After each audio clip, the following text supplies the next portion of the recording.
One of 5 surviving P-38 World War II fighters took flight in the skies above the Treasure Valley this afternoon. A 90-year-old veteran who flew the plane in combat over in Italy and North Africa watched from the tarmac below. Our Matt King is live in studio with that man's story. Yeah, Roland, Michelle, this is as much a love story as a war story or a plane story. The retired major with whom I spoke today refused to go on camera without his wife by his side. When his country and the free world needed him most, Fredric Arnold fell in love not once, but twice. And I think when I met her, it was a blind date. You've met the woman Fredric chose to have and to hold. Now meet the plane that stole his heart first. If you're going to be a professional, good killer, that's a great piece of equipment to fly.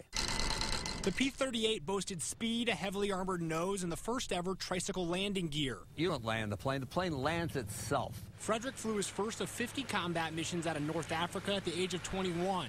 He'd make major by 23, earn the Distinguished Flying Cross and the Air Medal, and escape from a POW camp. But first, mid-war, he'd return home to help his father through surgery. During that leave, he took Natalie on that blind date. I thought she was probably about 12 years old at the time, and I was really not interested. So, Fredric excused himself. And she says, "What are you going to do?" I said, "Well, I have to paint the dock for my uncle." Natalie and Fredric then spent hours talking and painting that dock together. P.S. That night, I said to my brother, I said, "You know that kid, Natalie?" He says, "Yeah." I said, "I could spend the rest of my life with her." And he has. The Arnolds, after a lifetime spent flying around the country, will celebrate their 66th wedding anniversary in July. Fredric still remembers his first love fondly as well. Everything except combat. I mean, I could fly all day long. But when it came to combat, it's where I drew the line. I never was very happy about that. But duty demanded Fredric place happiness on the back burner. Now 90 years old, quicker than the reporter asking the questions. Why, have you got a date? And still as in love as ever. I knew you wouldn't have any trouble. He's found just that.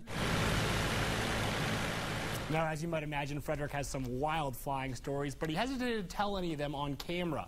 Instead, he wanted everyone to come out to the Warhawk Museum tomorrow to hear him speak, answer questions, and watch a documentary made about him. The museum also plans to put some of those planes in the air for people to watch. It's fantastic to have the P-38 here. It's one of only 5 in the whole world. It's extremely rare to have it. We're absolutely thrilled. I have sad memories because there were 14 of us originally, and 12 were killed. So that's a very difficult question you ask me. 88,000 airmen lost their lives during the Second World War. Fredric's now a sculptor, and tomorrow plans to display a bronze statue he made in the fallen's memory. Live in studio, Matt King, Fox 9 on your side. I don't know. I think I want to get Natalie's stories personally. I bet she's got some good kind of quiet there, holding back. And, of course, we should mention Mac went up to get that video himself today. I don't know if I would have done that. He did some barrel rolls and some inverted things. Yeah. Acrobatics, not for me. I'll just sit in the newsroom and click refresh all day on the board.